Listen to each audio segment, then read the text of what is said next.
পৃথিবীটা খুবই সংক্ষিপ্ত রে ভাই। জীবনের প্রদীপ নিভে যাবে, জীবন প্রদীপ শেষ হয়ে যাবে। যে জীবনটা আল্লাহ তাআলা আপনাকে দিয়েছেন, এই জীবনের মালিক আপনি না, এটা আমি না।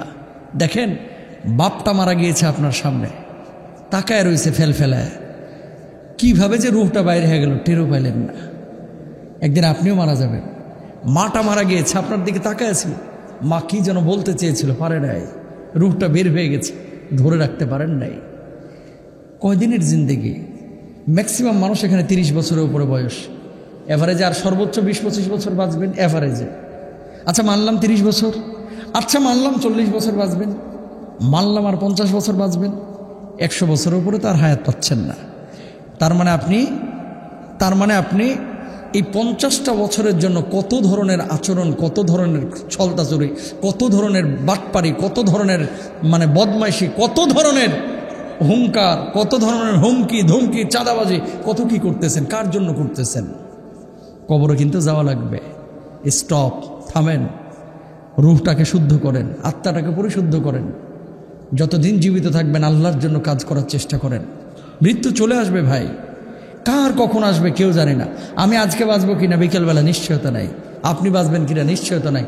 যেহেতু মৃত্যুর নিশ্চয়তা নাই, বাপ দাদা সবাই মারা গেল, আজকে থেকে এই মুহূর্ত থেকে আমরা মৃত্যুর প্রস্তুতি নেব ইনশাল্লাহ। বলেন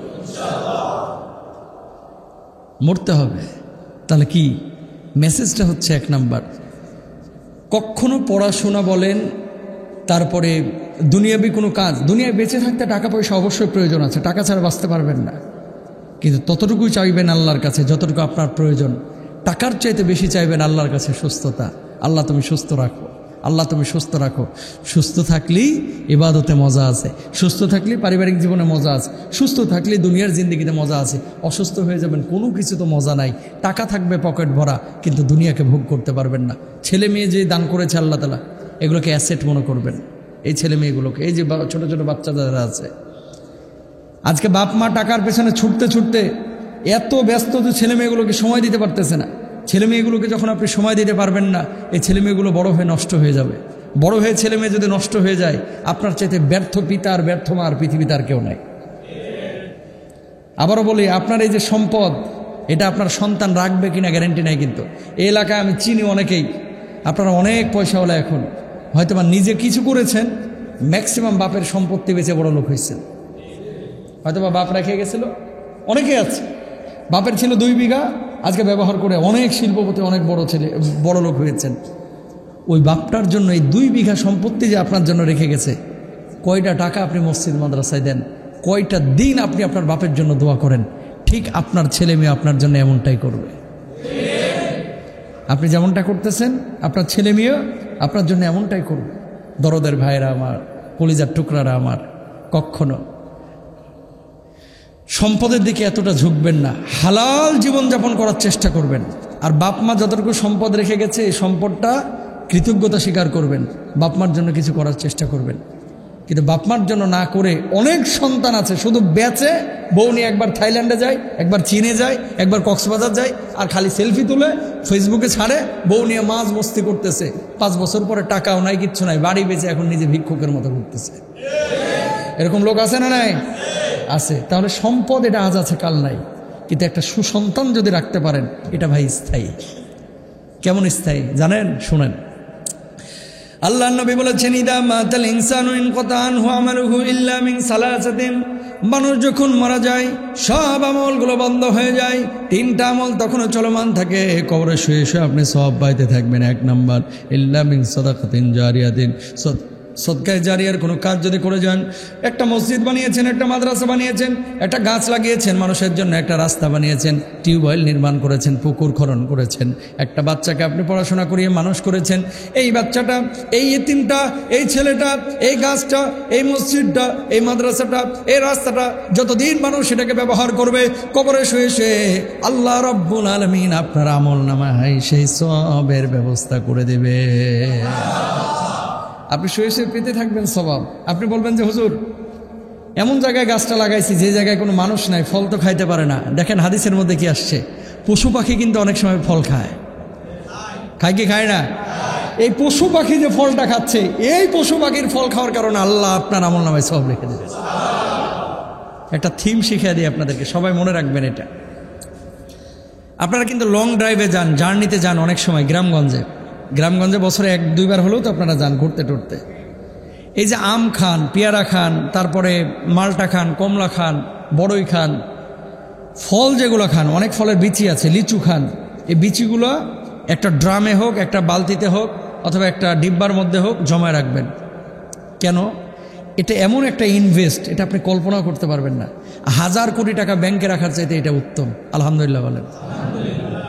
হুজুর বিচির আবার কি দাম আছে কিসের? শোনেন, এই যে ছোট ছোট বিচিগুলো খাইছেন না, বছরে হয়তো আপনি লিচু খাইছেন 200 বা 500 ধরলাম, 500 বিচির মধ্যে আপনি 200 রাখছেন বিচি, বাকিগুলো ফেলাই দিছে পোলাপান।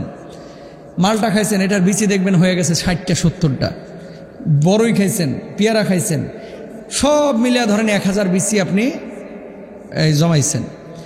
গ্রামে যেদিন যাবেন, বাসে চড়ে যান আর গাড়িতে চড়ে যান আর ট্রেনে চড়ে যান, যখন বাসটা দেখবেন ফাঁকা মাঠ, ফাঁকা রাস্তা, অথবা ফাঁকা ময়দান, অথবা ক্ষেত খামারের পাশ দিয়ে যাচ্ছে, অথবা ফাঁকা ভূমির মধ্য দিয়ে যাচ্ছে, এক মুঠ করে নেন আর রাস্তায় ফেলায় দেন। কোথায়? এই জঙ্গলে, রাস্তায়। 1000 গাছ যদি ফেলেন, মিনিমাম 10টা গাছ হলে ওখানে টিকবে, ঠিক কেনা? রাস্তার ধারে গাছগুলো কিন্তু এইভাবেই হয়। চিটাগংয়ের যে বন জঙ্গল, এগুলোকে আপনি লাগাইছেন? কেমনে হয়েছে জানেন না তো? এগুলো মানুষ লাগায় নাই, ন্যাচারালি হয়েছে। কেমনে? হাতি একটা ফল খাইছে, ফল খেয়ে ওই হাতি লেদা দিছে, ওই লেদা থেকে বীজটা আর হজম হয় নাই, ওখান থেকে গাছ বাইর হয়েছে। এই গাছ থেকে আরেকটা গাছ, পাখি এই পেয়ারা খাইছে, পাকা পেয়ারা খায়, বিচি তো হজম হয় না, ওই বিচি পাখি খাইয়া গেছে মহিষী, যে ওখানে হাগছে, ওই হাগার বিচি থেকে আবার গাছ উঠছে। সুবহানাল্লাহ বলেন না? এভাবেই কিন্তু এগুলো তৈরি হয়। তাহলে আপনি কি করবেন? ছোট ছোট বীজ আপনি এটা জমা করে রাখেন। এমনও হতে পারে যে 1000 বীজ আপনি সারা বছরে ছড়াইছেন গোটা বাংলাদেশ, ধরুন 10টা-12টা জেলায়, 1000টা বীজের মধ্যে থেকে 100টা গাছ টিকে গেছে। এখন মানুষ ব্যবহার করুক বা পশু পাখি ব্যবহার করুক, অথবা ছায়াও যদি কেউ নেয় এই গাছ থেকে, যতদিন এই গাছটা দুনিয়াতে থাকবে, কবরে শুয়ে শুয়ে ততদিন সব পাবেন। লাভ না ক্ষতি? এগুলো মানুষ বোঝে না।